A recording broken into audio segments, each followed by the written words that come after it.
গতকাল আমি ছেলের ফোনে দেখলাম সে আমার ছবি তুলে অনলাইন ডেটিং সাইটে দিয়েছে আর নিজেকে আমার স্বামী বলে পরিচয় দিয়েছে। গতকাল ছেলের ফোন চার্জে দিতে গিয়ে একটা নোটিফিকেশন দেখলাম। কৌতূহল হয়ে ফোন খুললাম। যা দেখলাম তাতে আমার মাথা ঘুরে গেল। সে একটা ডেটিং অ্যাপে আমার ছবি দিয়ে প্রোফাইল বানিয়েছে। আর সবচেয়ে শকটা হলো সে নিজেকে আমার হাজব্যান্ড বলে পরিচয় দিয়েছে। আমি কাঁপতে কাঁপতে ফোন রেখে দিলাম। সন্ধ্যায় সে যখন বাড়ি ফিরল, আমি তাকে জিজ্ঞেস করলাম, তুই কি করেছিস? সে বুঝতে পেরে হেসে বলল, মা, তুমি আমার ফোন দেখেছ? আমি রাগে ফেটে পড়লাম। তুই আমার ছবি দিয়ে কি করেছিস? সে শান্ত গলায় বলল, মা, আমি চাইছিলাম মানুষ ভাবুক আমার একটা সুন্দর ওয়াইফ আছে। আর তুমিই তো আমার সবচেয়ে প্রিয় মানুষ। আমি হতবাক হয়ে বললাম, এ কি পাগলামি? সে আমার কাছে এসে বলল, মা, আমি মিথ্যা বলিনি। তুমি সত্যিই আমার পার্টনার। আমি তোমাকে ছাড়া কাউকে চিন্তা করতে পারি না। আমি ফোন কেড়ে নিয়ে প্রোফাইল ডিলিট করার চেষ্টা করলাম। সে আমার হাত ধরে বলল, মা, ডিলিট করো না। মানুষ জানুক আমার কত সুন্দর ওয়াইফ আছে। আমার মাথায় রক্ত উঠে গেল। এই গল্পটি সম্পূর্ণ শুনলে আপনাদের পানি অটোমেটিক বের হয়ে যাবে, সো যত দ্রুত সম্ভব হাতের কাছে টিস্যু নিয়ে বসে পড়ো। বিছানার চাদর যেন নষ্ট না হয় সেটা সম্পূর্ণ খেয়াল রাখার অনুরোধ জানিয়ে গল্পটি এখন শুরু করব। তার আগে সর্বশেষ অনুরোধ, দয়া করে এমন পানি বের করার গল্প নিয়মিত শুনতে আমাদের চ্যানেলটি সকলেই সাবস্ক্রাইব করুন। ধন্যবাদ। হ্যালো বন্ধুরা, আমার নাম প্রিয়া সেন। আমার বয়স ৩৯ বছর। আমার স্বামীর নাম সুব্রত সেন, বয়স ৪৭ বছর। আমাদের ২ সন্তান, তন্ময় আর তানিয়া। তন্ময় ২১ বছর বয়সী, ইউনিভার্সিটিতে পড়ে। তানিয়া ১৪ বছর বয়সী, স্কুলে যায়। আমি যখন তন্ময়ের এই আজব কাণ্ড দেখে ভীষণ রেগে গিয়েছিলাম, তখন আমি জানতাম না যে এটা আসলে একটা বিশাল রহস্যের শুরু মাত্র। সেদিন রাতে আমি ঘুমাতে পারলাম না। মনে মনে ভাবতে লাগলাম আমার ছেলে কেন এমন করল। পরের দিন সকালে স্বামী অফিসে চলে গেল, তানিয়া স্কুলে গেল। তন্ময় কলেজে যাওয়ার কথা থাকলেও সে বাড়িতেই রয়ে গেল। আমি তাকে জিজ্ঞেস করলাম, তুই কলেজে যাস না কেন? সে একটু অস্বস্তিতে বলল, মা, আমার আজ ক্লাস নেই গু। কিন্তু আমি জানতাম তার আজ গুরুত্বপূর্ণ ক্লাস আছে। আমি তার দিকে সন্দেহের চোখে তাকালাম। হঠাৎ করে তার ফোন বেজে উঠল। সে দ্রুত ফোন কেটে দিল। কার ফোন ছিল? আমি জিজ্ঞেস করলাম। কেউ না মা, রং নাম্বার, সে বলল। কিন্তু আমি দেখলাম তার মুখে উদ্বেগের ছাপ। আর তখনই দরজায় কলিং বেল বাজল। তন্ময় ভয় পেয়ে গেল। আমি দরজা খুলতে গেলাম। দেখি একজন অচেনা লোক দাঁড়িয়ে আছে, বয়স ৪০-এর কাছাকাছি। আপনি কি প্রিয়া সেন? লোকটা জিজ্ঞেস করল। হ্যাঁ, কিন্তু আপনি কে? কি চান? আমি বললাম। আমার নাম রাজীব। আমি তন্ময়ের সাথে কথা বলতে এসেছি। তন্ময় আমার পেছন থেকে বেরিয়ে এলো। তার মুখ ফ্যাকাশে হয়ে গেছে। কি ব্যাপার? আমি জিজ্ঞেস করলাম। রাজীব বলল, তন্ময় আমার বোনের সাথে প্রতারণা করেছে। সে আপনার ছবি দিয়ে নিজেকে বিবাহিত বলে পরিচয় দিয়েছে আর আমার বোনকে বলেছে যে তার স্ত্রী মারা গেছে। আমার বোন তার প্রেমে পড়ে গেছে গি। আমার মাথায় যেন বজ্রপাত হল। কি বলছেন আপনি? তন্ময় কাঁদো কাঁদো গলায় বলল, মা, আমি ভুল করেছি। রাজীব বলল, শুধু ভুল না, সে আমার বোনের কাছ থেকে টাকাও নিয়েছে। বলেছে তার মায়ের চিকিৎসার জন্য টাকা লাগবে গে। আমি অবাক হয়ে তন্ময়ের দিকে তাকালাম। তুই আমার নামে টাকা নিয়েছিস? তন্ময় মাথা নিচু করে দাঁড়িয়ে রইল। রাজীব বলল, আপনার ছেলে আমার বোনকে বলেছে যে তার মা ক্যান্সারে আক্রান্ত। আমার বোন তার জমানো ৫ লক্ষ টাকা দিয়ে দিয়েছে গি। ৫ লক্ষ টাকা! আমি চিৎকার করে উঠলাম। তন্ময়, তুই কি করেছিস? তন্ময় কাঁদতে শুরু করল। মা, আমি পড়ে গেছি। আমার বন্ধুরা আমাকে জুয়ায় ফেলেছে। আমি অনেক টাকা হারিয়েছি। সেই টাকা শোধ করতে না পারলে তারা আমাকে মেরে ফেলবে গি। রাজীব বলল, আমার বোনের টাকা ফেরত দিতে হবে। নইলে আমি পুলিশে কেস করব গ। আমি হাত জোট করে রাজীবকে বললাম, একটু সময় দিন। আমি টাকার ব্যবস্থা করার চেষ্টা করব। রাজীব বলল, ২ দিন সময় দিলাম। নইলে পুলিশে যেতে হবে কি বলে চলে গেল। তন্ময় আমার পায়ে পড়ে গেল। মা, আমাকে বাঁচাও। আমি তাকে তুলে বসালাম। তুই সব সত্যি করে বল। কি হয়েছে? তন্ময় কাঁদতে কাঁদতে বলল, মা, আমার বন্ধু অর্ক আমাকে বলেছিল অনলাইন গেমসে টাকা জেতা যায়। প্রথমে আমি একটু জিতেছিলাম। তারপর লোভে পড়ে আরও বেশি টাকা দিয়েছি। আস্তে আস্তে সব হারিয়ে ফেলেছি। এমনকি আমার স্কলারশিপের টাকাও হারিয়েছি গু। তারপর আমি জিজ্ঞেস করলাম। তারপর যারা এই গেমের পেছনে আছে তারা আমাকে হুমকি দিয়েছে। বলেছে 15 লক্ষ টাকা না দিলে আমাকে আর তোমাদের ক্ষতি করবে গি। আমার হৃদয় ধড়ফড় করতে লাগল। 15 লক্ষ! এত টাকা আমরা কোথায় পাব? তন্ময় বলল, আমি জানি না কি করব। তাই আমি ভাবলাম অনলাইনে কোনোভাবে টাকা জোগাড় করতে পারি কিনা। আমি তোমার ছবি দিয়ে একটা ফেক প্রোফাইল বানিয়েছি। ভেবেছিলাম কারো কাছ থেকে কিছু টাকা নিতে পারব। তুই কি ভেবেছিস মানুষ এত সহজে টাকা দেবে? আমি বললাম। রিতার বোন প্রিয়াঙ্কা আমার প্রোফাইল দেখে প্রেমে পড়ে গেছে। সে ভেবেছে আমি একা। আমি তাকে বলেছি আমার স্ত্রী মারা গেছে। সে আমাকে সাহায্য করতে চেয়েছে গি। আমি বুঝতে পারলাম ব্যাপারটা কত গুরুতর। তন্ময়, তুই বুঝতে পারছিস না তুই কি বিপদে ফেলেছিস আমাদের? মা, আমি সব ঠিক করে দেব। কিন্তু আমাকে সময় দাও। কিভাবে ঠিক করবি? 5 লক্ষ টাকা কোথায় পাবো আমরা? তন্ময় বলল, মা, আমার একটা প্ল্যান আছে। কিন্তু তোমার সাহায্য লাগবে গু। কি প্ল্যান? আমি জিজ্ঞেস করলাম। আমি জানি তোমার পুরনো বন্ধু রাতুল কাকুর একটা প্রাইভেট ডিটেকটিভ এজেন্সি আছে। আমরা তার কাছ থেকে সাহায্য নিতে পারি। আমি অবাক হলাম। রাতুলের সাথে আমার 10 বছর কোনো যোগাযোগ নেই। সে কেন আমাদের সাহায্য করবে? মা, তুমি তো বলেছিলে রাতুল কাকু তোমাকে ভালোবাসত। হয়তো এখনো ভালোবাসে গু। আমি মনে মনে ভাবলাম, রাতুল সত্যিই আমাকে ভালোবাসত। কলেজ লাইফে সে আমাকে প্রপোজ করেছিল। কিন্তু আমি সুব্রতকে বিয়ে করেছি। তারপর রাতুল আমেরিকা চলে গিয়েছিল। কয়েক বছর আগে শুনেছি সে দেশে ফিরে এসেছে। তুই কিভাবে জানিস রাতুলের ব্যাপারে? আমি জিজ্ঞেস করলাম। মা, তুমি নিজেই তো বলেছিলে একদিন। আর আমি গুগলে সার্চ দিয়ে দেখেছি। সে সত্যিই একটা ডিটেকটিভ এজেন্সি খুলেছে গু। আমি চিন্তায় পড়ে গেলাম। এত বছর পর রাতুলের সাথে যোগাযোগ করা কি ঠিক হবে? কিন্তু আমার ছেলের জীবন বিপদে। আমার কোনো উপায় নেই। ঠিক আছে, আমি রাতুলকে ফোন করে দেখি। আমি বললাম। আমি গুগলে সার্চ দিয়ে রাতুলের অফিসের নাম্বার বের করলাম। কাপা কাপা হাতে ডায়াল করলাম। হ্যালো, আর এ ডিটেকটিভ এজেন্সি? একটা মেয়ের গলা শুনলাম। আমি রাতুল বাবুর সাথে কথা বলতে চাই। স্যার এই মুহূর্তে ব্যস্ত আছেন। আপনার নাম বলুন। প্রিয়া সেনগু। কয়েক সেকেন্ড পর রাতুলের গলা শুনলাম। প্রিয়া, তুমি? হ্যাঁ রাতুল, আমি। তোমার সাথে দেখা করতে পারি? অবশ্যই। তুমি এখনই আসো। আমি তন্মজকে নিয়ে রাতুলের অফিসে গেলাম। 10 বছর পর রাতুলকে দেখে আমার মন কেমন করল। সে আগের মতোই সুদর্শন, শুধু চুলে কিছু পাক ধরেছে। প্রিয়া, কি ব্যাপার? তুমি দেখে মনে হচ্ছে চিন্তায় আছো। রাতুল বলল। আমি সব ঘটনা খুলে বললাম। রাতুল মনোযোগ দিয়ে শুনল। তন্ময়, তুই যে অনলাইন গেমিং সাইটে গিয়েছিলি সেটার নাম কি? রাতুল জিজ্ঞেস করল। গোল্ডেন ফরচুন, তন্ময় বলল। রাতুলের মুখে একটা কঠিন ভাব এল। প্রিয়া, এটা একটা বিশাল স্ক্যাম চক্র। আমি এর আগেও এমন কেস দেখেছি। মানে? আমি জিজ্ঞেস করলাম। এরা বিশেষভাবে কলেজ স্টুডেন্টদের টার্গেট করে। প্রথমে তাদের জেতায়, তারপর ধীরে ধীরে বড় অঙ্কের টাকা হারাতে বাধ্য করে। শেষে হুমকি দিয়ে পুরো পরিবারের কাছ থেকে টাকা আদায় করে। কি তাহলে কি করা যায়? আমি জিজ্ঞেস করলাম। রাতুল বলল, আমাকে 2 দিন সময় দাও। আমি এদের পেছনে কে আছে সেটা বের করব। কিন্তু তার আগে প্রিয়াঙ্কার টাকা ফেরত দিতে হবে। সেই টাকা কোথায় পাব? আমি হতাশ হয়ে বললাম। রাতুল বলল, তুমি চিন্তা করো না। আমি প্রিয়াঙ্কাকে বুঝিয়ে বলব। তন্ময় ছোট ভুল করেছে। আমি তার গ্যারান্টি দিচ্ছি যে সে টাকা ফেরত দেবে। তুমি কেন আমাদের সাহায্য করবে? আমি জিজ্ঞেস করলাম। রাতুল আমার চোখের দিকে তাকিয়ে বলল, তুমি কি জানো না কেন? আমি লজ্জায় মাথা নিচু করে ফেললাম।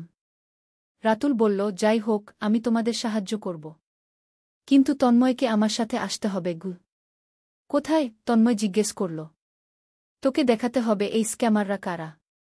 আমরা তাদের আড্ডাখানা খুঁজে বের করব। পরের দিন সকালে রাতুল আর তন্ময় বের হল। আমি ঘরে বসে অস্থির হয়ে অপেক্ষা করতে লাগলাম। দুপুরের দিকে রাতুল ফোন করল। প্রিয়া, আমরা ওদের খোঁজ পেয়েছি। এটা একটা বড় চক্র।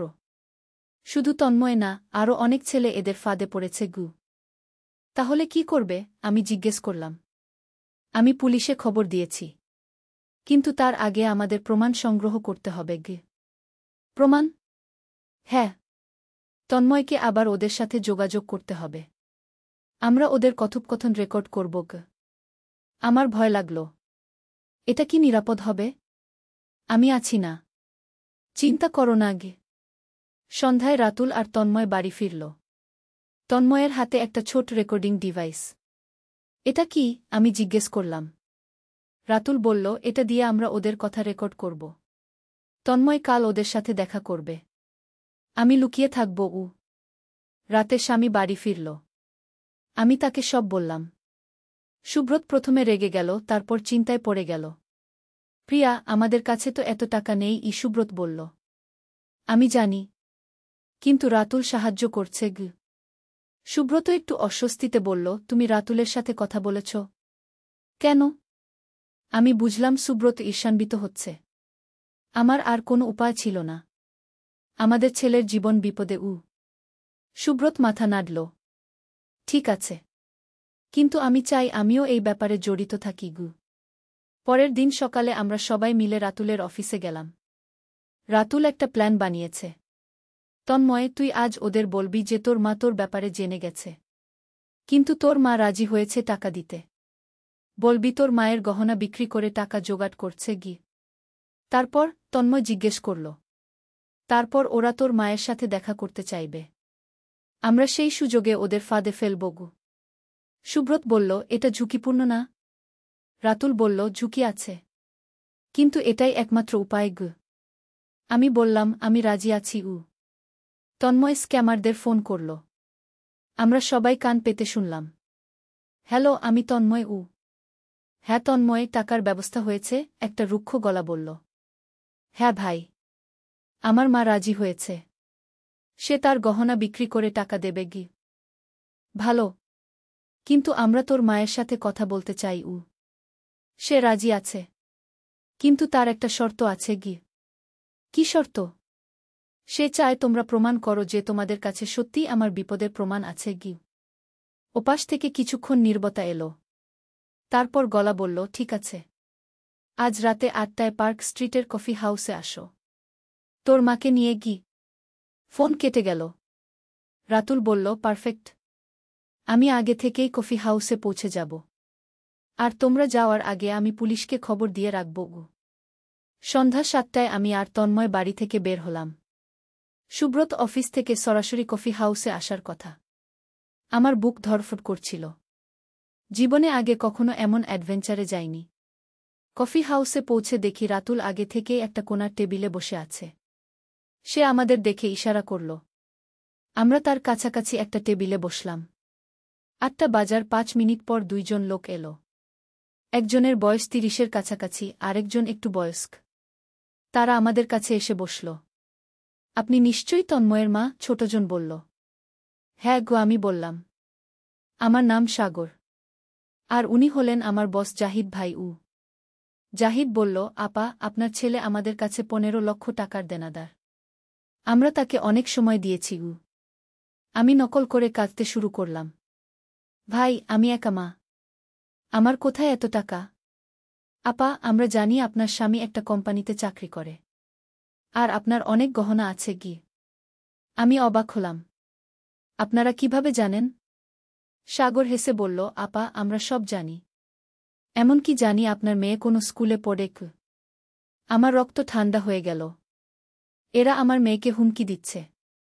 জাহিদ বলল, তবে আপা, আপনি চিন্তা করবেন না। আমরা ভালো মানুষ। আপনি টাকা দিয়ে দিলেই সব ঠিক হয়ে যাবে গু। আমি গহনা বিক্রি করছি। কিন্তু পুরো টাকা উঠবে না গি। আমি বললাম। কত উঠবে? সাগর জিজ্ঞেস করল। 10 লক্ষের মতো। জাহিদ সাগরের কানে কি যেন বলল। তারপর বলল, ঠিক আছে আপা। 10 লক্ষ দিয়ে দিন। বাকি 5 লক্ষ আমরা মাফ করে দিলাম গে। আমি বুঝলাম যে এরা আসলে কোনো টাকা পাওয়ার আশায় নেই। এরা শুধু ভয় দেখিয়ে যত টাকা পারে আদায় করতে চায়। কিন্তু আমার একটা শর্ত আছে। আমি বললাম। কি শর্ত? জাহিদ জিজ্ঞেস করল। আমি চাই আপনারা আমার ছেলেকে আর কোনো দিন বিরক্ত করবেন না। আর এটার প্রমাণ হিসেবে যেসব কাগজপত্র আছে সব ধ্বংস করে দিবেন গু। সাগর বলল, কি ধরনের কাগজপত্র? যেসব এগ্রিমেন্ট সে সাইন করেছে সেগুলো গু। জাহিদ সাগরের দিকে তাকাল। ঠিক আছে, তবে আপনাকে আমাদের অফিসে আসতে হবে গি। অফিস কোথায়? আমি জিজ্ঞেস করলাম। যাত্রাবাড়িতে, সাগর বলল। রাতুল তার কানে থাকা ছোট ইয়ারপিস দিয়ে সব শুনছিল। পরে আমি জানলাম সে পুলিশকে সব জানিয়ে দিয়েছে। আমরা পরের দিন সকালে তাদের অফিসে যাওয়ার কথা ঠিক করলাম। বাড়ি ফিরে এসে সুব্রত বলল, প্রিয়া, আমি রাতুলকে বিশ্বাস করি না। সে তোমাকে ব্যবহার করছে গি। কি মানে? আমি জিজ্ঞেস করলাম। সে তোমার পুরনো প্রেমিক। হয়তো এই সুযোগে তোমার কাছাকাছি আসতে চাইছে গু। আমি রেগে গেলাম। সুব্রত, এখন এসব ভাবার সময় না। আমাদের ছেলের জীবন বিপদে। তাহলে আমি তোমার সাথে যাব? সুব্রত বলল। না, রাতুল বলেছে বেশি মানুষ গেলে সন্দেহ হবে গু। পরের দিন সকালে আমি একা যাত্রাবাড়ির দিকে রওনা দিলাম। রাতুল আমাকে একটা জিপিএস ট্র্যাকার দিয়েছে। পুলিশ আমার অবস্থান জানতে পারবে। যাত্রাবাড়ির একটা পুরনো বিল্ডিংয়ের ৩য় তলায় তাদের অফিস। আমি লিফটে উঠে গেলাম। দেখি একটা বড় রুমে অনেকগুলো কম্পিউটার। অনেক ছেলে কাজ করছে। সাগর আমাকে দেখে বলল, আপা, আসুন। জাহিদ ভাই অপেক্ষা করছে গি। জাহিদের রুমে ঢুকে দেখি সে একটা বড় চেয়ারে বসে আছে। তার পাশে একটা শেফ। বসুন আপা। কি? জাহিদ বলল। টাকা নিয়ে এসেছেন? জি হ্যাঁ, কিন্তু আমি আগে কাগজপত্র দেখতে চাই। জাহিদ একটা ফাইল বের করল। এই দেখুন, আপনার ছেলে এই এগ্রিমেন্টে সাইন করেছে গি। আমি কাগজটা দেখলাম। সত্যিই তন্ময়ের সেই আছে। কিন্তু যা লেখা আছে তা পড়ে আমার গা শিউরে উঠল। তাতে লেখা আছে তন্ময় তার পরিবারের সদস্যদের জামানত রেখেছে। এর মানে কি? আমি জিজ্ঞেস করলাম। জাহিদ হেসে বলল, মানে হলো আপনার ছেলে টাকা না দিলে আমরা আপনাদের যে কোনো ক্ষতি করতে পারি। আমার হাত কাঁপতে শুরু করল। এই মুহূর্তে হঠাৎ বাইরে থেকে অনেক শব্দ এলো। মনে হলো কেউ ভারী পায়ে সিঁড়ি দিয়ে উঠে আসছে। জাহিদ সন্দেহের চোখে দরজার দিকে তাকাল। কি হচ্ছে বাইরে? হঠাৎ দরজা ভেঙে পুলিশ ঢুকে পড়ল। হাত উপরে। কেউ নড়বে না। জাহিদ আর সাগর হাত তুলে দিল। আমি স্বস্তির নিঃশ্বাস ফেললাম। রাতুল পুলিশের সাথে ভিতরে এলো।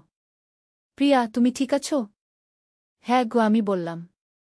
পুলিশ অফিসার বলল, আমরা সব প্রমাণ পেয়েছি। এরা একটা বড় স্ক্যাম চক্রের অংশ। আমরা অনেক দিন ধরে এদের খোঁজ করছিলাম গো। জাহিদ চিৎকার করে বলল, আমরা কোনো অন্যায় করিনি। ওরাই তো আমাদের কাছে এসেছে গেম খেলতে। পুলিশ অফিসার হেসে বলল, সব জানি। তোমাদের গেম কিভাবে চালাও সেটাও জানি গি। পুলিশ সবাইকে গ্রেফতার করে নিয়ে গেল। আমরা থানায় গিয়ে রিপোর্ট দিলাম। থানা থেকে বের হয়ে রাতুল বলল, প্রিয়া, তোমার সমস্যার সমাধান হয়ে গেছে। কিন্তু প্রিয়াঙ্কার টাকার ব্যাপারটা এখনও বাকি গু। সেটা আমি ম্যানেজ করব। আমি বললাম। কিভাবে? আমার কিছু স্বর্ণের গহনা আছে। সেগুলো বিক্রি করব গু। রাতুল মাথা নাড়ল। প্রয়োজন নেই। আমি প্রিয়াঙ্কাকে বুঝিয়ে বলেছি। সে তন্ময়কে ক্ষমা করে দিয়েছে। টাকা ফেরত চায় না গু। আমি অবাক হলাম। সত্যি? হ্যাঁ। সে বুঝতে পেরেছে তন্ময় ছোট ভুল করেছে। আর সে নিজেও অনলাইন ডেটিংয়ের বিপদ সম্পর্কে জেনেছে গু। আমি স্বস্তির নিঃশ্বাস ফেললাম। রাতুল, তুমি আমাদের অনেক বড় উপকার করেছ গু। রাতুল বলল, প্রিয়া, আমি শুধু তোমার উপকার করিনি। আমি নিজের জন্যেও করেছি গু। মানে? আমি চাইছিলাম তোমার সাথে আবার দেখা হোক। কোনো না কোনো অজুহাত খুঁজছিলাম গু। আমি লজ্জায় মাথা নিচু করে ফেললাম। রাতুল বলল, আমি জানি তুমি সুখী। আমি তোমার সুখে হস্তক্ষেপ করতে চাই না। শুধু মাঝে মাঝে বন্ধু হিসেবে দেখা হলেই যথেষ্ট। এর মধ্যে সুব্রত এসে পৌঁছাল। তাকে সব ঘটনা বললাম। সুব্রত রাতুলকে ধন্যবাদ জানাল। বাড়ি ফিরে এসে তন্ময়কে বকাঝকা করলাম। তুই আর কখনো এমন কিছু করবি না গি। তন্ময় কান্নায় ভেঙে পড়ল। মা, আমি প্রমিস করছি। আমি আর কোনোদিন জুয়া খেলব না গি। তানিয়া স্কুল থেকে ফিরে এসে সব শুনে বলল, দাদা, তুমি কি পাগল? এত বড় বিপদে ফেলেছ সবাইকে। সরি তানিয়া, তন্ময় বলল। রাতে খাওয়ার সময় সুব্রত বলল, তন্ময়, তুই কাল থেকে আমার অফিসে আসবি। আমি তোকে কাজ শেখাব। নিজের পায়ে দাঁড়ানো শিখু। তন্ময় খুশি হয়ে বলল, সত্যি বাবা? হ্যাঁ। কিন্তু আর কোনো অন্যায় করলে বাড়ি থেকে বের করে দেব। কয়েকদিন পর আমি জানলাম যে পুলিশ পুরো স্ক্যাম চক্রটা ধরে ফেলেছে। তারা বিভিন্ন পরিবার থেকে কোটি টাকা হাতিয়ে নিয়েছিল। আমরা ভাগ্যবান যে সময়মতো পুলিশের হাতে ধরা পড়েছে। রাতুল মাঝে মাঝে বাড়িতে আসে। সুব্রত এখন তাকে বন্ধু মনে করে। আমরা সবাই মিলে আড্ডা দেই। তন্ময় এখন বাবার অফিসে কাজ করে। সে অনেক পরিবর্তিত হয়েছে। আর কোনো অন্যায় করে না। তানিয়া প্রায় বলে, মা, তোমার জীবনটা তো একটা ফিল্মের মতো। আমি হেসে বলি, হ্যাঁ, কিন্তু এই ফিল্মে আমি কখনো হিরোইন হতে চাইনি। কিন্তু আমার গল্প এখানেই শেষ নয়। আসল রহস্য শুরু হয়েছিল তার কয়েক সপ্তাহ পর। একদিন তানিয়া স্কুল থেকে এসে বলল, মা, আমার ক্লাসে একটা নতুন মেয়ে এসেছে। তার নাম রিয়া। সে খুব অদ্ভুত। কী রকম অদ্ভুত? আমি জিজ্ঞেস করলাম। সে বলেছে তার বাবা একটা গুপ্তধনের খোঁজ করে। আর সে গুপ্তধন নাকি আমাদের পাড়াতেই লুকানো আছে। আমি হেসে বললাম, এসব তো শুধু গল্পের বই বা সিনেমায় হয়। কিন্তু তানিয়া বলল, না মা, রিয়া সত্যি বলছে। সে আমাকে একটা পুরনো ম্যাপ দেখিয়েছে। আমার কৌতূহল জাগল। কী ধরনের ম্যাপ? তানিয়া তার স্কুল ব্যাগ থেকে একটা পুরনো কাগজ বের করল। এই দেখো। কাগজটা দেখে আমার চোখ ছানাবড়া হয়ে গেল। এটা আমাদের পাড়ার একটা স্কেচ। আর কিছু জায়গায় চিহ্ন দেওয়া। রিয়া এটা কোথায় পেয়েছে? আমি জিজ্ঞেস করলাম। সে বলেছে তার দাদুর কাছ থেকে। তার দাদু নাকি একজন পুরাতত্ত্ববিদ ছিলেন। আমি ম্যাপটা ভালো করে দেখলাম। আমাদের বাড়ির ঠিক পেছনের জায়গায় একটা বড় চিহ্ন আছে। সন্ধ্যায় সুব্রত বাড়ি ফিরে এসে ম্যাপটা দেখল। এটা কি প্রিয়া? আমি সব বললাম। সুব্রত মাথা চুলকে বলল, এসব বাজে কথা। কোনো গুপ্তধন নেই। কিন্তু তন্ময় উৎসাহিত হয়ে বলল, মা, আমরা একবার খুঁজে দেখতে পারি। ক্ষতি কি? আমিও আসলে কৌতূহলী হয়ে পড়েছিলাম। পরের দিন সকালে রিয়া আমাদের বাড়িতে এলো। তানিয়ার সাথে। রিয়াকে দেখে আমার মনে হলো সে একটা খুব বুদ্ধিমান মেয়ে। তার বয়স 13-14 হবে। আন্টি, আমি আপনাদের সাথে গুপ্তধন খোঁজার ব্যাপারে কথা বলতে এসেছি। রিয়া বলল। তুমি নিশ্চিত যে এখানে কোনো গুপ্তধন আছে? আমি জিজ্ঞেস করলাম। রিয়া একটা পুরনো ডায়েরি বের করল। আমার দাদু এই ডায়েরিতে লিখেছেন যে ব্রিটিশ আমলে এই এলাকায় একজন জমিদার তার সম্পদ লুকিয়ে রেখেছিলেন। আমি ডায়েরিটা দেখলাম। সত্যিই পুরনো। হাতের লেখা। ইংরেজিতে কিছু লেখা আছে, কিছু বাংলায়। তন্ময় বলল, মা, আমরা একবার খুঁড়ে দেখতে পারি। পাগল! আমাদের বাড়ির পেছনে খুঁড়ব? প্রতিবেশীরা কি ভাববে? রিয়া বলল, আন্টি, আমি একটা উপায় জানি। আমার দাদুর কাছে একটা মেটাল ডিটেক্টর আছে। সেটা দিয়ে আমরা মাটির নিচে কোনো ধাতব জিনিস আছে কিনা জানতে পারব। আমার কৌতূহল আরও বেড়ে গেল। সত্যি? হ্যাঁ আন্টি। আমি কাল সেটা নিয়ে আসব। সেই রাতে আমি সুব্রতকে সব বললাম। সুব্রত প্রথমে রাজি হল না। কিন্তু তানিয়া আর তন্ময়ের অনুরোধে শেষে রাজি হয়ে গেল। পরের দিন সকালে রিয়া একটা অদ্ভুত যন্ত্র নিয়ে এলো। দেখতে একটা লম্বা লাঠির মতো, এর একপাশে একটা গোল ডিস্ক আছে। এটা কিভাবে কাজ করে? তন্ময় জিজ্ঞেস করল। রিয়া বলল, এটা মাটির নিচে কোনো ধাতু থাকলে বিপ বিপ করে আওয়াজ করে। আমরা সবাই বাড়ির পেছনের বাগানে গেলাম। রিয়া মেটাল ডিটেক্টর নিয়ে ম্যাপ অনুযায়ী জায়গাটা স্ক্যান করতে শুরু করল। প্রথমে কিছুই পেলাম না। কিন্তু প্রায় ঘণ্টাখানেক পর হঠাৎ যন্ত্রটা জোরে বিপ বিপ করতে শুরু করল। এখানে কিছু আছে, রিয়া উত্তেজিত হয়ে চিৎকার করল। আমরা সবাই ভীষণ উত্তেজিত হয়ে পড়লাম। তন্ময় দৌড়ে গিয়ে কোদাল নিয়ে এলো। সুব্রত বলল, ধীরে ধীরে খুঁড়বি। কোনো কিছু নষ্ট করবি না। আমরা প্রায় 2 ফুট খুঁড়ার পর একটা লোহার বাক্সের মতো কিছু পেলাম। সেটা বের করতে প্রায় আরও আধ ঘণ্টা লাগল। বাক্সটা খোলার সময় আমাদের সবার হৃদয় ধড়ফড় করছিল। ভিতরে কি পাবো কে জানে? বাক্সটা খুলে আমরা হতবাক হয়ে গেলাম। ভিতরে সোনার গহনা, পুরনো মুদ্রা, আর কিছু হীরার গয়না। ও মাই গড! তানিয়া চিৎকার করে উঠল। সুব্রত কাপা হাতে একটা সোনার নেকলেস তুলে নিল। এগুলো সত্যিকারের? রিয়া বলল, আমি বলেছিলাম না। আমার দাদু মিথ্যা বলেন না। আমি এখনও বিশ্বাস করতে পারছিলাম না। এত দামি জিনিস মাটিতে পুঁতে রাখা ছিল। রিয়া ডায়েরি খুলে দেখাল। এখানে লেখা আছে, এই জমিদার সাহেব ব্রিটিশদের ভয়ে তার সম্পদ লুকিয়ে রেখেছিলেন। কিন্তু ব্রিটিশরা তাকে ধরে নিয়ে গিয়েছিল। তিনি আর ফিরতে পারেননি। আমি জিজ্ঞেস করলাম, তাহলে এই সম্পদের মালিক কে? রিয়া বলল, আইনও যার জমিতে পাওয়া গেছে তার। সুব্রত উত্তেজিত হয়ে বলল, মানে আমাদের? হ্যাঁ, ঘুরিয়া মাথা নাড়ল। আমরা সেই রাতে ঘুমাতেই পারলাম না।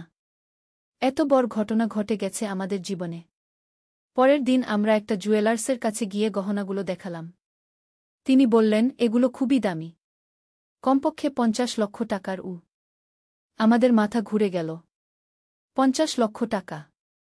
সুব্রত বলল, প্রিয়া, আল্লাহর রহমত ও তবার গল্প। প্রথম অধ্যায়, অন্ধকারের পথে। বহু বছর আগে এক দূরবর্তী শহরে এক যুবক বাস করত। তার পরিবার ছিল ধার্মিক, কিন্তু সে নিজে আল্লাহর পথ থেকে অনেক দূরে সরে গিয়েছিল। দিনের বেশিরভাগ সময় সে বন্ধুদের সাথে অয়থা কাটাত, নামাজ পড়ত না এবং মা বাবার কথা শুনত না। তার বৃদ্ধ দাদি ছিলেন অত্যন্ত নেককার একজন মানুষ।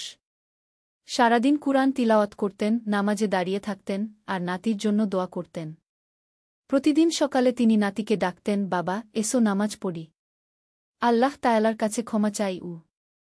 কিন্তু যুবকটি প্রতিদিন একই উত্তর দিত, দাদি, আমার এখন সময় নেই, পরে দেখব। এই পরেটা আর কখনো আসত না। দিন যেতে লাগল। যুবকটি আরও বেশি গুনাহের কাজে জড়িয়ে পড়ল। সে মিথ্যা কথা বলা শুরু করল, মানুষের সাথে খারাপ ব্যবহার করত, আর ধীরে ধীরে পরিবার থেকেও দূরে সরে যেতে লাগল। তার দাদি প্রতি রাতে কান্নায় ভেঙে পড়তেন। তাহাজ্জুদের নামাজে দাঁড়িয়ে আল্লাহর কাছে নাতির হেদায়েতের জন্য কাকুতিমিনতি করতেন। হে আল্লাহ, আমার নাতিকে সঠিক পথ দেখাও, তার অন্তরে ঈমানের নূর জ্বালিয়ে দাও। দ্বিতীয় অধ্যায়, জীবনের প্রথম ধাক্কা। একদিন যুবকটি বন্ধুদের সাথে বেড়াতে গিয়েছিল। রাত অনেক হয়ে গেল, কিন্তু সে বাড়ি ফিরল না। পরের দিন সকালে যখন ঘরে ফিরল, দেখল তার দাদি বিছানায় শুয়ে আছেন, খুব অসুস্থ। দাদি, আপনার কি হয়েছে? সে জিজ্ঞেস করল। দাদি ধীরে ধীরে চোখ খুলে বললেন, বাবা, আমার সময় শেষ হয়ে আসছে। আল্লাহ তাআলা আমাকে ডাকছেন। যুবকটি প্রথমবারের মতো ভয় পেল। দাদি, এমন কথা বলবেন না, আপনি ভালো হয়ে যাবেন। দাদি তার হাত ধরে বললেন, বাবা, আমি তোমার জন্য সারা জীবন দোয়া করেছি। আল্লাহ তাআলা অবশ্যই তোমায় সঠিক পথ দেখাবেন, কিন্তু তুমি নিজেকে খুঁজে নিতে হবে। সেই রাতেই দাদি ইন্তেকাল করলেন। তার শেষ কথাগুলো ছিল, লা ইলাহা ইল্লাল্লাহু মুহাম্মাদুর রাসূলুল্লাহ। যুবকটি জীবনে প্রথমবার এত কষ্ট পেল। যার কাছ থেকে সবচেয়ে বেশি ভালোবাসা পেয়েছিল, সেই মানুষটি আর নেই। দাদির জানাজায় অনেক মানুষ এসেছিল। সবাই বলছিল তিনি কত নেককার মানুষ ছিলেন, সারা জীবন আল্লাহর ইবাদত করেছেন। তৃতীয় অধ্যায়, অনুশোচনা শুরু। দাদির মৃত্যুর পর যুবকটি কিছুটা পরিবর্তন হতে চেষ্টা করল, কিন্তু পুরানো অভ্যাস ছাড়া সহজ নয়। কিছুদিন পর আবার আগের মতোই হয়ে গেল। তবে মাঝে মাঝে দাদির কথাগুলো মনে পড়ত। একদিন সে একটা দোকানে কিছু কিনতে গিয়েছিল। দোকানি একজন বয়স্ক মানুষ, খুব ভদ্র এবং নম্র। দোকানি তাকে জিজ্ঞেস করলেন, বাবা, তুমি নামাজ পড়? যুবকটি একটু লজ্জা পেয়ে বলল, মাঝে মাঝেই। দোকানি মিষ্টি হেসে বললেন, বাবা, আল্লাহ তাআলা আমাদের ভালোবাসেন, তাই তো আমাদের নামাজের মাধ্যমে তার কাছে যাওয়ার রাস্তা দিয়েছেন। নামাজ শুধু একটা কাজ নয়, এটা আল্লাহর সাথে কথা বলার সুযোগ। এই কথাগুলো যুবকটির মনে গেঁথে গেল। সে ভাবল, সত্যিই তো, আমি কখনো আল্লাহর সাথে কথা বলার চেষ্টা করিনি। সেই রাতে সে অনেক দিন পর মনে মনে আল্লাহকে ডাকল, হে আল্লাহ, আমি জানি না কিভাবে তোমার কাছে যেতে হয়, কিন্তু আমার দাদি সারা জীবন তোমার ইবাদত করেছেন, আমাকেও পথ দেখাও। চতুর্থ অধ্যায়, প্রথম পদক্ষেপ। পরের দিন সকালে ফজরের আজান শুনে যুবকটি প্রথমবারের মতো বিছানা থেকে উঠে গেল।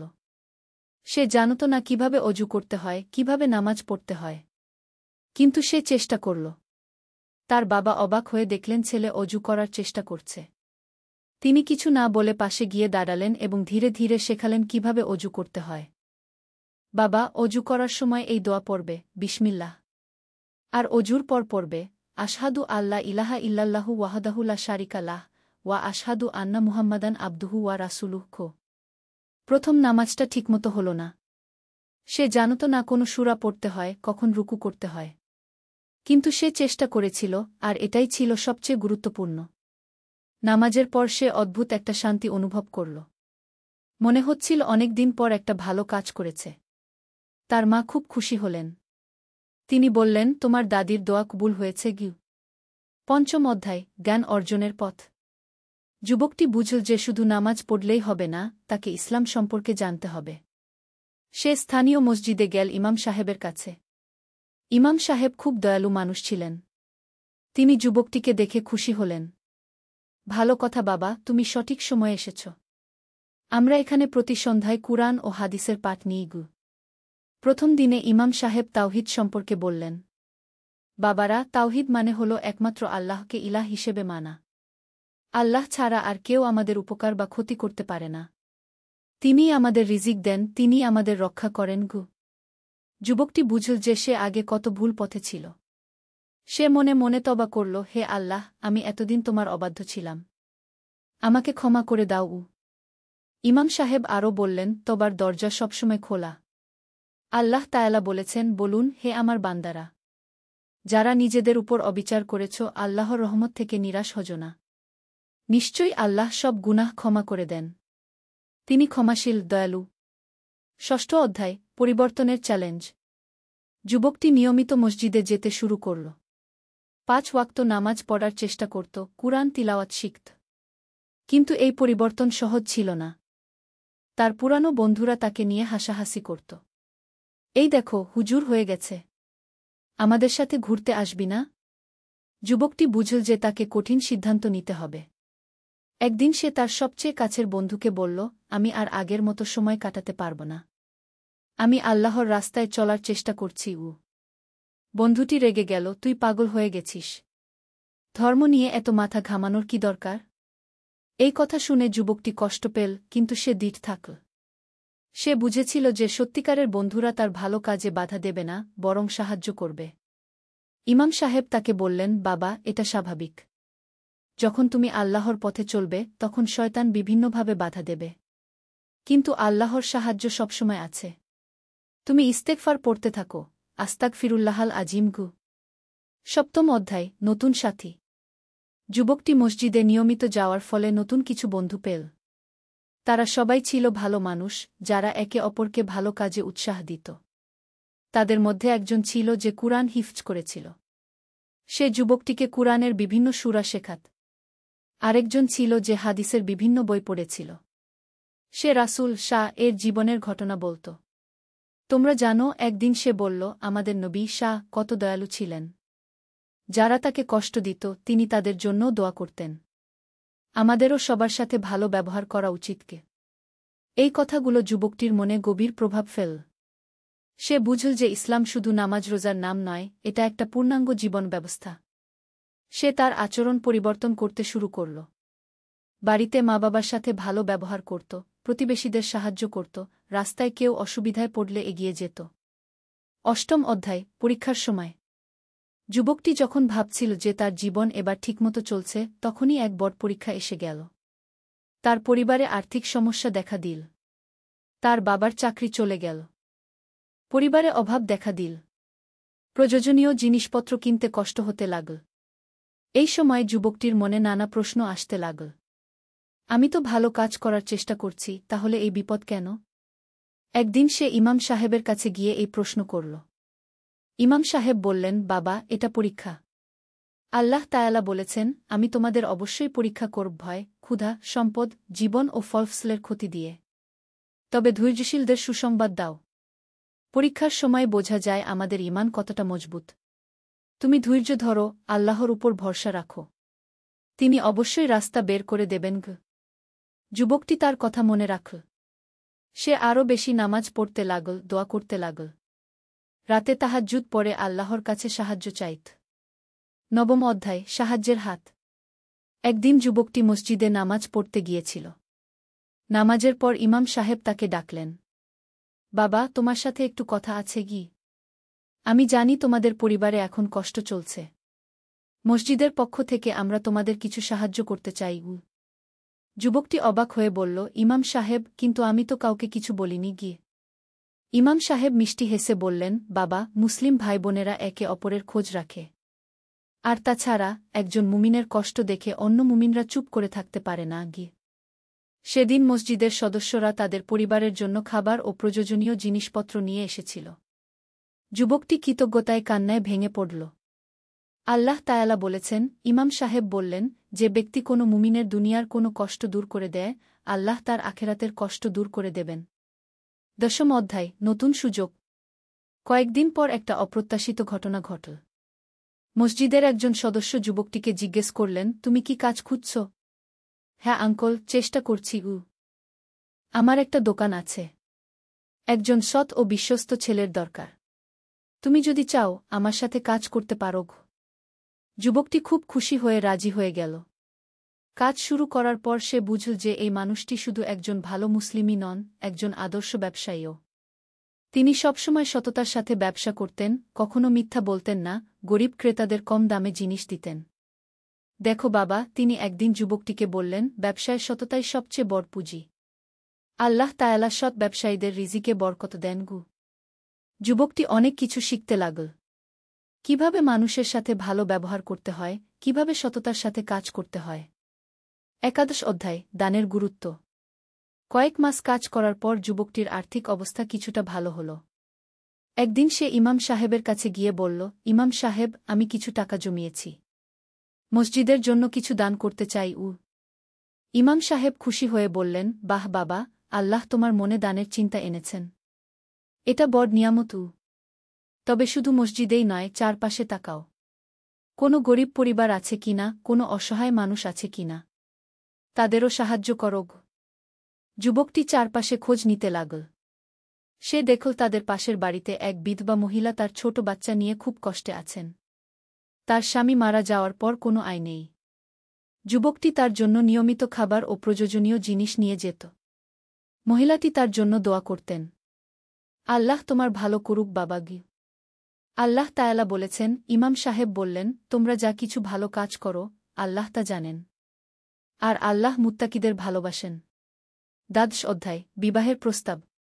কয়েক বছর কেটে গেল। যুবকটি এখন একজন পরিণত মুসলিম।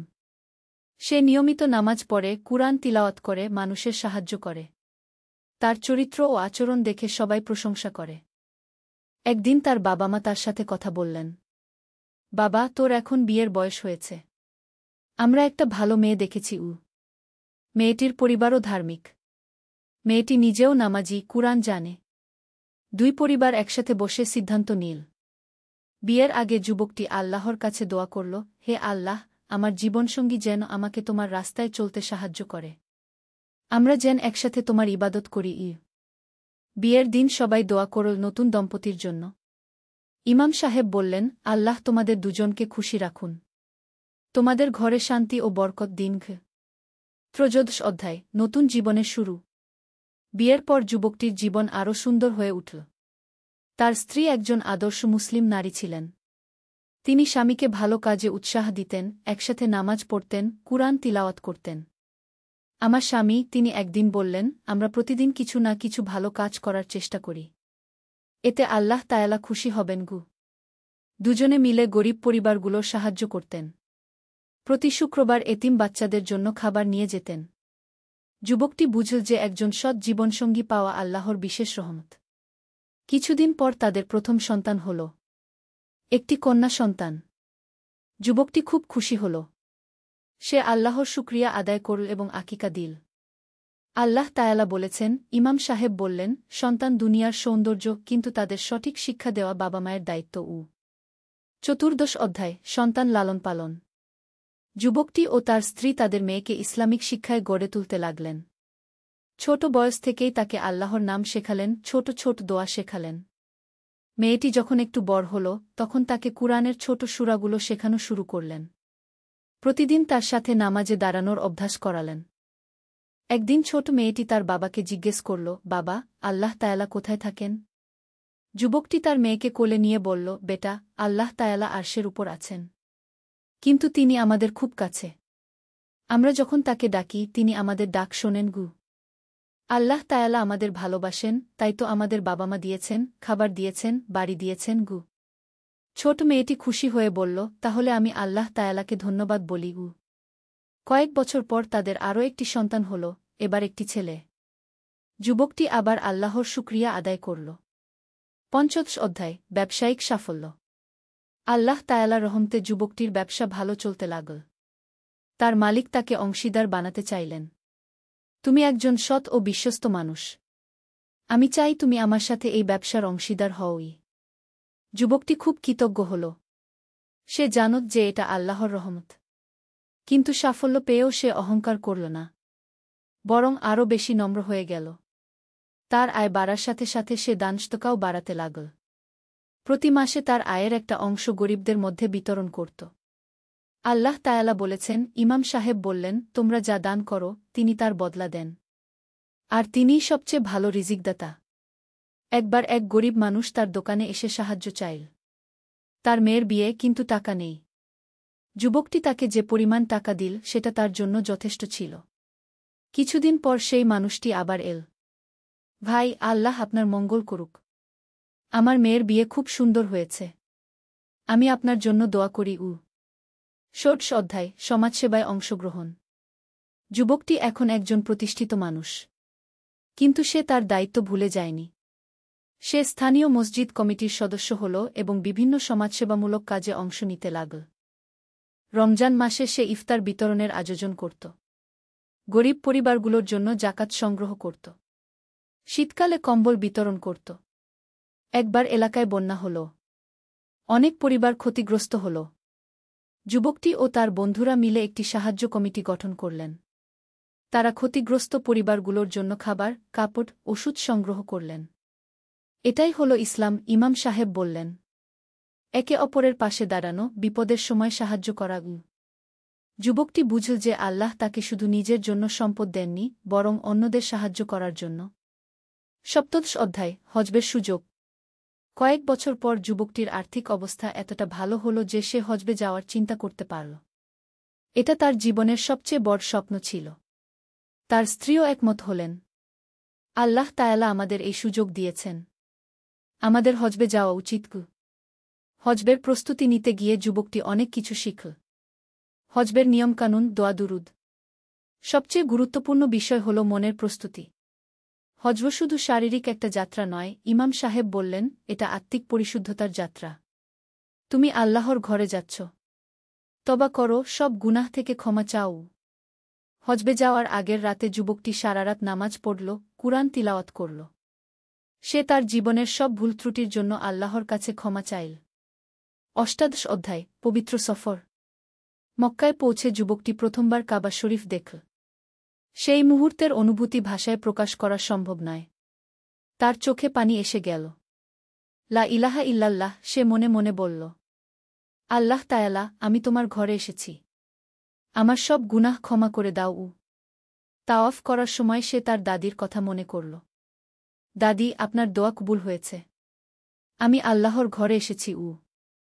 সাফা মারওয়া পাহাড়ের মাঝে সাই করার সময় সে হরত হাজেরা এর সংগ্রামের কথা ভাবল। একজন মায়ের সন্তানের জন্য কষ্ট আর আল্লাহর রহমত। আরাফাতের ময়দানে দাঁড়িয়ে সে জীবনের সবচেয়ে গুরুত্বপূর্ণ দোয়া করল। নিজের জন্য, পরিবারের জন্য, সমাজের জন্য, সারা বিশ্বের মুসলমানদের জন্য। হে আল্লাহ, আমাকে সঠিক পথে রাখো। আমার পরিবারকে হেফাজত করো। সব মুসলমানের মঙ্গল করো।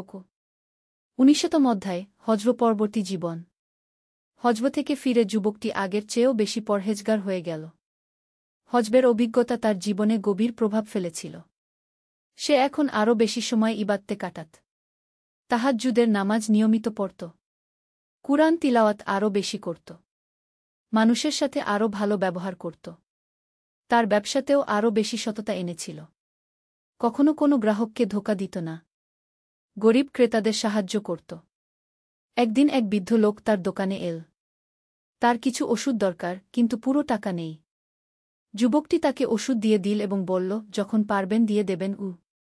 বৃদ্ধ লোকটি কৃতজ্ঞতায় দোয়া করল, আল্লাহ আপনার ভালো করুক। পরের দিন সেই বৃদ্ধ লোকটির ছেলে এসে পুরো টাকা দিয়ে গেল। আমার বাবা বলেছেন আপনি একজন সৎ মানুষ। আল্লাহ আপনার ব্যবসায় বরকত দিক। 20 অধ্যায় সন্তানদের শিক্ষা। যুবকটির সন্তানেরা এখন বড় হচ্ছে। মেয়েটি স্কুলে পড়ে, ছেলেটিও ছোট ক্লাসে। দুজনেই ইসলামিক শিক্ষার পাশাপাশি আধুনিক শিক্ষাও নিচ্ছে। যুবকটি তার সন্তানদের শেখাত যে জ্ঞান অর্জন করা প্রতিটি মুসলমানের জন্য ফরজ, কিন্তু জ্ঞানের সাথে সাথে আমল করাও জরুরি। দেখো, সে তার মেয়েকে বলত, তুমি যা পড়াশোনা করছো সেটা আল্লাহর দেওয়া ক্ষমতা। এই জ্ঞান দিয়ে তুমি মানুষের সেবা করবে গে। তার মেয়ে ডাক্তার হতে চায়। বাবা, আমি মানুষের চিকিৎসা করব। অসুস্থ মানুষদের সুস্থ করব। যুবকটি খুশি হয়ে বলল, খুব ভালো কথা, কিন্তু মনে রেখো আল্লাহই সবার সুস্থতা দেন। তুমি হবে তার একটা মাধ্যম। তার ছেলেটিও পড়াশোনায় ভালো। সে ইঞ্জিনিয়ার হতে চায়। আমি বড় বড় ব্রিজ বানাব, রাস্তা বানাব, মানুষের কাজে আসবে গি। 21তম অধ্যায় কমিউনিটি সেবা। যুবকটি এখন তার এলাকার একজন সম্মানিত ব্যক্তি। মানুষ তার কাছে পরামর্শের জন্য আসে। সে সবসময় ন্যায়ের পক্ষে কথা বলে। একবার দুটো পরিবারের মধ্যে জমি নিয়ে বিরোধ হল। দুই পক্ষই তাকে বিচারক মানতে রাজি হল। যুবকটি দুই পক্ষের কথা শুনল, প্রমাণ দেখল, তারপর ন্যায় বিচার করল। আল্লাহ তাআলা বলেছেন, সে বলল, তোমরা ন্যায় বিচার করো, এটা তাকওয়ার নিকটবর্তী। তার সিদ্ধান্তে দুই পক্ষই সন্তুষ্ট হল। তারা বুঝল যে সে কোনো পক্ষপাতিত্ব করেনি। স্থানীয় মসজিদে সে নিয়মিত ধর্মীয় আলোচনা করত, বিশেষ করে তরুণদের জন্য। তার নিজের জীবনের অভিজ্ঞতা শেয়ার করত। তোমাদের মতোই আমিও একসময় গুনাহের কাজ করতাম, সে বলত, কিন্তু আল্লাহর রহমত অসীম, তিনি সবাইকে সুযোগ দেন। 22তম অধ্যায় বার্ধক্যের প্রস্তুতি। বছরগুলো কেটে গেল। যুবকটি এখন আর যুবক নেই, মধ্যাবয়স্ক হয়েছে। তার চুলে পাক ধরেছে, কিন্তু তার ঈমান আরও মজবুত হয়েছে। সে এখন আরও বেশি আখেরাতের কথা ভাবে। দুনিয়ার মায়া কমে গেছে। সম্পদ বৃদ্ধির চেয়ে নেক আমল বৃদ্ধিতে বেশি মনোযোগী। তার স্ত্রীও তার সাথে তাল মিলিয়ে চলেছেন। দুজনে মিলে আরও বেশি দানসদকা করেন, নফল নামাজ পড়েন, কুরআন তিলাওয়াত করেন। তাদের সন্তানেরা এখন প্রাপ্তবয়স্ক। মেয়ে ডাক্তার হয়েছে, ছেলে ইঞ্জিনিয়ার। দুজনেই ভালো মুসলমান হিসেবে গড়ে উঠেছে। একদিন তার মেয়ে বলল, বাবা, আমি গরিব রোগীদের ফ্রি চিকিৎসা দেওয়ার একটা প্রোগ্রাম শুরু করতে চাই। যুবকটি খুশি হয়ে বলল, আল্লাহ তোমার ভালো করুক, এটা খুব ভালো কাজ। 23তম অধ্যায় অভিজ্ঞতা শেয়ার করা। এখন তার কাছে অনেক তরুণ আসে জীবনের পরামর্শের জন্য। সে তার নিজের অভিজ্ঞতা তাদের সাথে শেয়ার করে। দেখো, সে বলে, আমি তোমাদের বয়সে অনেক ভুল করেছি, কিন্তু আল্লাহ তাআলা ক্ষমা করেছেন। তোমরা আমার ভুল থেকে শিক্ষা নিয়ে সঠিক পথে চলো। একদিন এক তরুণ তার কাছে এল। আঙ্কল, আমি অনেক গুনাহ করেছি, এখন তওবা করতে চাই, কিন্তু লজ্জা লাগে। যুবকটি তাকে বলল, বাবা, লজ্জার কিছু নেই। আল্লাহ তাআলা খুশি হন যখন তার বান্দা তওবা করে। তিনি বলেছেন, আমার বান্দা যদি জানত আমি কত খুশি হই তার তওবায়, তাহলে সে আরও বেশি তওবা করত। এই তরুণটিও পরে একজন ভালো মুসলমান হয়ে উঠল। তার জীবনও পরিবর্তন হয়ে গেল। 24তম অধ্যায় নাতিনাতনীদের সাথে। কয়েক বছর পর তার সন্তানেরা বিয়ে করল। তার নাতিনাতনী হল। সেই ছোট বাচ্চাগুলোর সাথে সময় কাটানোর মধ্যে সে অপার শান্তি পেত। তার এক নাতনী তাকে জিজ্ঞেস করল, নানা, আপনি কি ছোটবেলা ভালো ছিলেন? সে হেসে বলল, না বেটা, আমি ছোটবেলায় অনেক দুষ্টামি করতাম, কিন্তু আল্লাহ তাআলা আমাকে সঠিক পথ দেখিয়েছেন। তাহলে আমিও যদি দুষ্টামি করি, আল্লাহ তাআলা আমাকে মাফ করবেন? অবশ্যই বেটা, কিন্তু তুমি চেষ্টা করো ভালো থাকার। আর যদি কোনো ভুল হয়ে যায়, তাহলে আল্লাহর কাছে ক্ষমা চেয়ে নিওই। তার নাতিনাতনীরাও তার মতো ভালো মানুষ হয়ে বেড়ে উঠতে লাগল। 25তম অধ্যায় জীবনের শেষ পর্ব। এখন সে বৃদ্ধ হয়ে গেছে। চুল পুরোপুরি সাদা হয়ে গেছে। হাঁটতে কষ্ট হয়, কিন্তু তার নমান এখনও মজবুত। প্রতিদিন তাহাজ্জুদের নামাজ পড়ে। যদিও দাঁড়িয়ে থাকতে কষ্ট হয়, তবুও চেষ্টা করে। কুরআন তিলাওয়াত করে, দোয়া দুরূদ পড়ে। সবচেয়ে বেশি সময় কাটায় আল্লাহর জিকিরে। লা ইলাহা ইল্লাল্লাহ, সুবহানাল্লাহি ওয়াল হামদুলিল্লাহি ওয়ালা ইলাহা ইল্লাল্লাহু ওয়াল্লাহু আকবার। একদিন সে অসুস্থ হয়ে পড়ল। ডাক্তার বলল বয়স হয়েছে, শরীর দুর্বল হয়ে গেছে গি। কিন্তু সে ভয় পেল না। সে জানত যে মৃত্যু সত্য। আল্লাহর কাছে ফিরে যেতে হবে। ২৬তম অধ্যায়, শেষ দিনগুলো। জীবনের শেষ দিনগুলোতে সে আরও বেশি আল্লাহর ইবাদতে মশগুল হয়ে পড়ল। পরিবারের সবাই তার সেবা করত। তার ছেলেমেয়েরা, নাতিনাতনীরা সবাই তার কাছে এসে দোয়া চাইত। সে সবার জন্য দোয়া করত। আল্লাহ তোমাদের সবার ভালো করুক। তোমরা সবাই ইসলামের উপর অটুট থেকো গো। একদিন সে তার স্ত্রীকে বলল, আমার মনে হচ্ছে আমার সময় শেষ হয়ে আসছে। তুমি আমার জন্য দোয়া করোগ। সেই রাতে সে অনেক তওবা ইস্তেগফার করল। আল্লাহর কাছে ক্ষমা চাইল। জান্নাতের জন্য দোয়া করল। ২৭ অধ্যায়, বিদায়। ফজরের নামাজের সময় তার অবস্থা খুব খারাপ হল। পরিবারের সবাই তার চারপাশে জড়ো হল। ইমাম সাহেব এলেন। কালেমা